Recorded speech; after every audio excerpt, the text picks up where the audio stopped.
This is day 9 of the 30 days of woodcarving, and I'm not sick of it yet.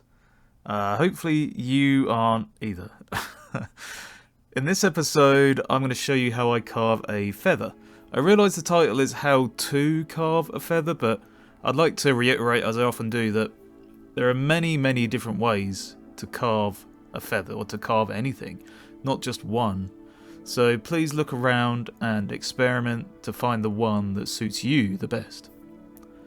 I started, as I always do, by using a V-chisel to create stop cuts around the border, and then the same technique for stop cuts around the feather. You don't need a V-chisel for this. You could use the corner of a flat chisel or the point of a knife to create the border if you wanted to. Then I moved on to a shallow gouge just to carve out the area around the feather to make it stand out more.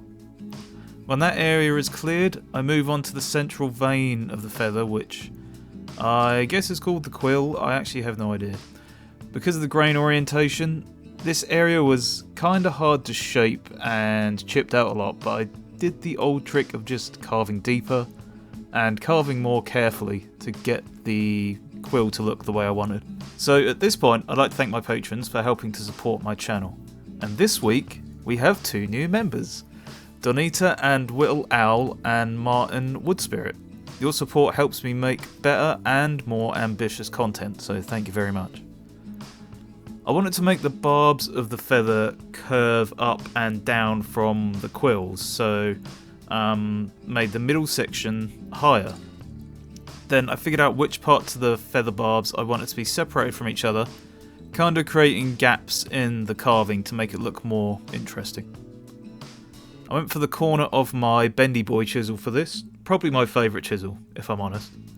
But you could easily do this with a knife as well, or even with a shallow gouge or a small V chisel. It really depends on your method and style. I also tried to make the bottom right barbs look like they were curving around a little bit, just to throw off the uniformity of the rest of the carving. So I figured that would make it a little more varied and maybe more believable as a feather. After drawing the rest of the barbs, I scored them with the corner of the chisel again, and these lines I also tried to make varied in width from one another so as to make it look a bit more realistic.